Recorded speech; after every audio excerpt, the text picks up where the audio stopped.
And I'd like to invite Fadzai Mahere to come on here and in a very brief sort of space of time, if you don't mind, Fadzai, please join the conversation. And I'll start off by asking you, in your view, what must be done? Thank you very much, Chris. It's such a pleasure to be here. And thank you very much to SAPES. I'm here as the spokesperson of the main opposition, the MDC Alliance. I also wear the hat of being a constitutional lawyer. I'm an advocate who practices at the bar. So based on those two portfolios, I do wish to offer some views around what needs to be done. But before I swiftly get to that, I just want to say something about politics and what we value as the MDC Alliance in terms of our political participation. You know, what's happened in Zimbabwe over the years, particularly the last 4 decades, is they removed the people out of politics. If you look at all the energies that are being invested by the state, by the regime, by a lot of politicians, the energies are around tussling for power, the energies around, dismantling the constitution, doing everything they can to repress freedoms, and very little is being done to improve the people's lives. The core thing that needs to be done is to bring the people back to the center of our politics.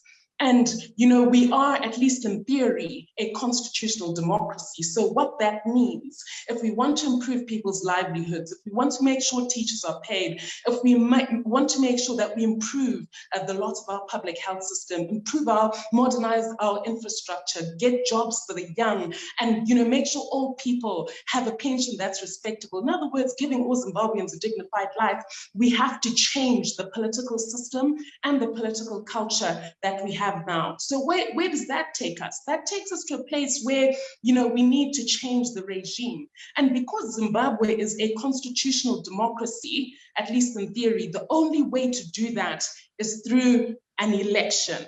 Now, that comes to the center of what our conversation is about today. What sort of an election can deliver a Zimbabwe that we can be proud of? A Zimbabwe where everybody is included, where there's freedom, there's fairness, and there's opportunity. And, you know, it's so important that, you know, I emphasize that this is not a question solely for the MDC Alliance, or even just for politicians to answer. It's a question that should be exercising every single Zimbabwean's mind. Every single citizen has a responsibility to ensure that they're engaged, that there's no apathy, and they play their part to ensure that the political space is a political space that's truly representative of the people's interests, that we don't let the executive get away with corrupt, repressive, violent, dictatorial conduct.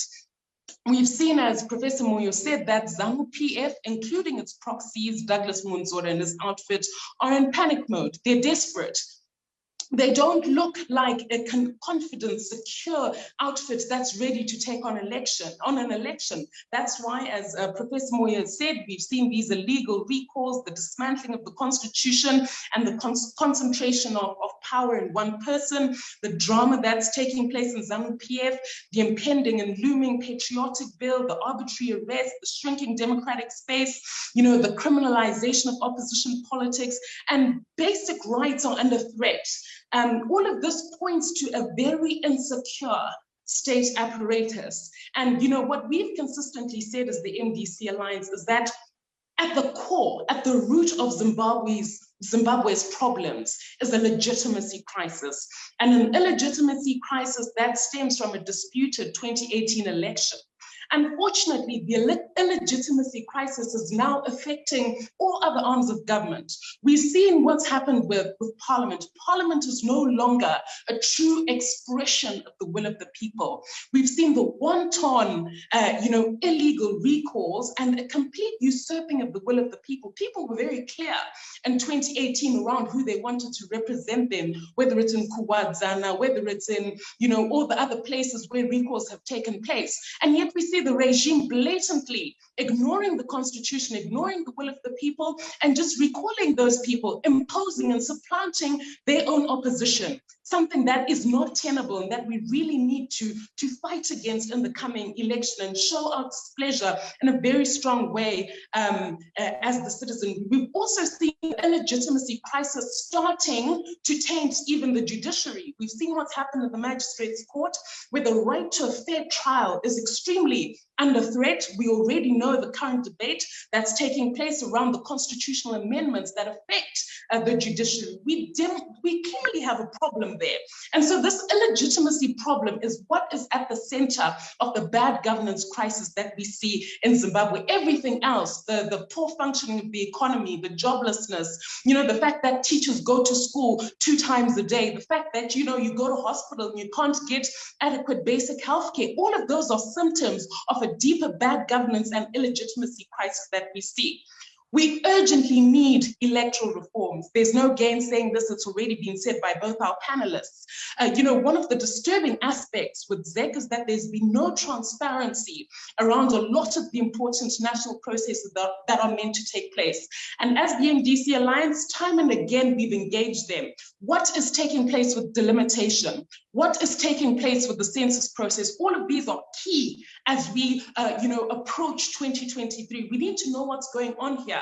And under Section 68 of the Constitution, this cannot be a unilateral process. All stakeholders have to be brought to the table. The citizens need to know what's going on, and there has to be transparency, because we don't want these key national processes, delimitation and the census, to be abused to fortify the rigging machinery in 2023.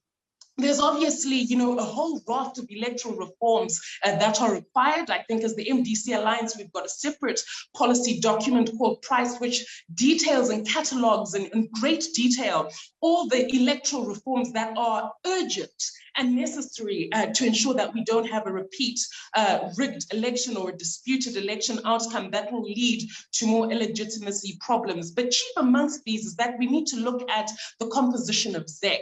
ZEC needs to be independent, it needs to be transparent, it needs to be free, fair, efficient, transparent, as I said. These are constitutional imperatives. I think Section 239 of the Constitution is clear around what ZEC should be, and we've seen that ZEC is not that. The influence of the military in the ZEC Secretariat is something that needs to be urgently addressed. There are obviously the reforms that are required around the media space. We've seen the reintroduction of the Bodagezi National Youth Service. All of that is created, to gear towards a violent election in 2023, something again that must be resisted strongly by all citizens. So what is to be done? We need to converge as citizens. We all need to come together. And this includes, Professor Mtambara was very clear around the need for the opposition, in other words, politicians to unite. But as far as we're concerned, it goes even further than that. Civic society, the women's group, the women's movement, the young people, the students' movement, the church, we have to come together and form a broad alliance that's going to really stare dictatorship in the face and resist it and say, thus far and no further.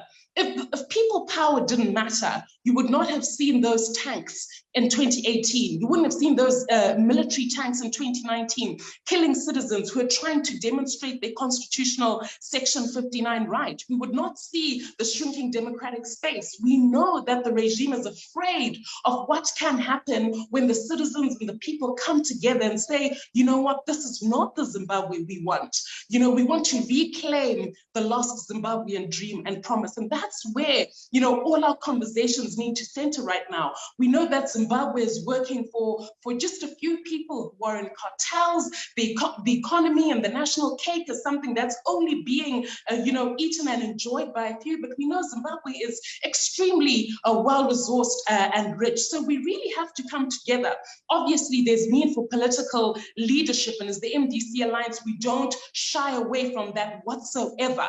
But what we wish to emphasize is that there's a need for all of us to be engaged. Obviously, you know, the MDC Alliance will provide the necessary leadership. The people are very clear in their support, but let's all come together and ensure that we fight together to win Zimbabwe for change.